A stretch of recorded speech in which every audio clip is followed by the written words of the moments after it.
जय श्री कृष्ण सभी भक्तजनों को आप सभी का स्वागत है मेरे YouTube चैनल पूजा सहारा पर। दोस्तों, आज हम सफला एकादशी व्रत की कथा सुनेंगे। महाराज युधिष्ठिर ने पूछा, हे जनार्दन, पौष कृष्ण एकादशी का क्या नाम है? उस दिन कौन से देवता का पूजन किया जाता है और उसकी क्या विधि है? कृपया आप मुझे बताइए। भक्तवत्सल भगवान श्री कृष्ण कहने लगे कि हे धर्मराज, मैं तुम्हारे स्नेह के कारण तुमसे कहता हूँ कि एकादशी व्रत के अतिरिक्त मैं अधिक से अधिक दक्षिणा पाने वाले यज्ञ से भी प्रसन्न नहीं होता हूँ। अतः इसे अत्यंत भक्ति और श्रद्धा से युक्त होकर करें। हे राजन, द्वादशी युक्त पौष कृष्ण एकादशी का महात्म्य तुम एकाग्रचित्त होकर सुनो। इस एकादशी का नाम सफला एकादशी है। इस एकादशी के देवता श्री नारायण हैं। विधि पूर्वक इस व्रत को करना चाहिए। जिस प्रकार नागों में शेषनाग, पक्षियों में गरुड़, सब ग्रहों में चंद्रमा, यज्ञों में अश्वमेघ और देवताओं में भगवान विष्णु श्रेष्ठ हैं, उसी तरह सब व्रतों में एकादशी का व्रत श्रेष्ठ है।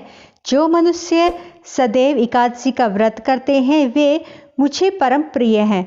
अब इस व्रत की विधि कहता हूँ, सुनो। मेरी पूजा के लिए ऋतु के अनुकूल फल, नारियल, नींबू, नवेद आदि 16 वस्तुओं को एकत्रित करें। इस सामग्री से मेरी पूजा करने के बाद रात्रि जागरण करें। इस एकादशी के व्रत के समान यज्ञ, तीर्थ, दान, तप तथा और कोई दूसरा व्रत नहीं है। 5000 वर्ष तप करने से जो फल मिलता है उससे भी अधिक सफला एकादशी का व्रत करने से मिलता है। हे राजन, अब आप इस एकादशी की कथा सुनिए। चंपावती नगरी में एक महिष्मान नाम का राजा राज्य करता था। उसके 4 पुत्र थे। उन सब में लुम्पक नाम वाला बड़ा राजपुत्र महापापी था। वह पापी सदा पर स्त्री और वैश्यगमन तथा दूसरे बुरे कामों में अपने पिता का धन नष्ट किया करता था। सदैव ही देवता, ब्राह्मण, वैष्णवों की निंदा किया करता था। जब राजा को अपने बड़े पुत्र के ऐसे कुकर्मों का पता चला तो उन्होंने उसे अपने राज्य से निकाल दिया।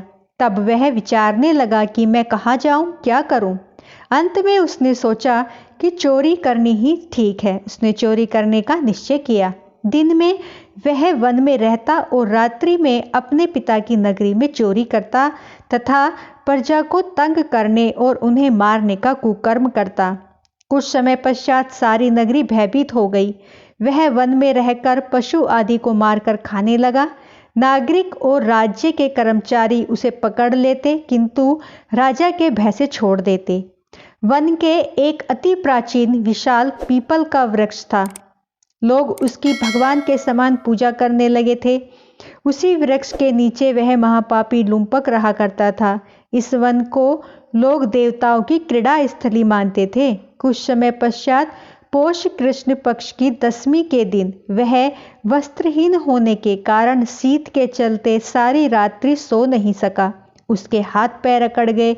सूर्य उदय होते होते वह मूर्छित हो गया। दूसरे दिन एकादशी का मध्या के समय सूर्य की गर्मी पाकर उसकी मूर्छा दूर हुई। गिरता पड़ता वह भोजन की तलाश में निकला। पशुओं को मारने में भी वह समर्थ नहीं था। अतः पेड़ों के नीचे गिरे हुए फल उठाकर वापस उसी पीपल वृक्ष के नीचे आ गया। उस समय तक भगवान सूर्य अस्त हो चुके थे। वृक्ष के नीचे फल रखकर कहने लगा, हे भगवान, अब आपको ही ये अर्पण है। ये फल आप ही तृप्त हो जाइए, आप ही ग्रहण कीजिए। उस रात्रि को दुख के कारण रात्रि को भी वह नींद न सो सका और उसे रात्रि में नींद नहीं आई। उसके इस उपवास और जागरण से भगवान अत्यंत प्रसन्न हो गए और उसके सारे पाप नष्ट हो गए। दूसरे दिन प्रातः एक अति सुंदर घोड़ा अनेक सुंदर वस्तुओं से सजा हुआ उसके सामने आकर खड़ा हो गया। तभी उसी समय आकाशवाणी हुई कि हे राजपुत्र, श्री नारायण की कृपा से तेरे सब पाप नष्ट हो गए। अब तू अपने पिता के पास जाकर राज्य प्राप्त कर। ऐसी वाणी सुनकर वह अत्यंत प्रसन्न हुआ और दिव्य वस्त्र धारण करके भगवान आपकी जय हो कहकर अपने पिता के पास गया। उसके पिता ने प्रसन्न होकर उसे समस्त राज्य का भार सौंप दिया। और वन में खुद तपस्या के लिए चले गए। अब लुम्पक शास्त्रानुसार राज्य करने लगा। उसके स्त्री पुत्र आदि सारा कुटुंब भगवान नारायण का परम भक्त हो गया। वृद्ध होने पर वह अपने पुत्र को राज्यभार सौंपकर वन में तपस्या करने के लिए चला गया और अंत समय में वैकुंठ को प्राप्त हुआ। तो बोलो विष्णु भगवान की जय। हे विष्णु भगवान, जैसे आपने लुम्पक पर अपनी कृपा की, वैसे ही कथा कहते सुनते हुंकारा भरते और इस व्रत को जो श्रद्धा से करे उन सब पर अपनी कृपा करना।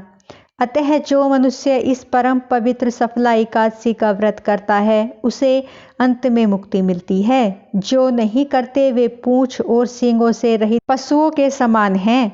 इस सफला एकादशी के महात्म्य को पढ़ने अथवा श्रवण करने से मनुष्य को अश्वमेघ यज्ञ का फल मिलता है। तो बोलो विष्णु भगवान की जय। दोस्तों, मेरी ये कथा आपको पसंद आई हो, वीडियो पसंद आई हो तो प्लीज़ लाइक सब्सक्राइब शेयर जरूर करें। बोलो जय श्री कृष्णा।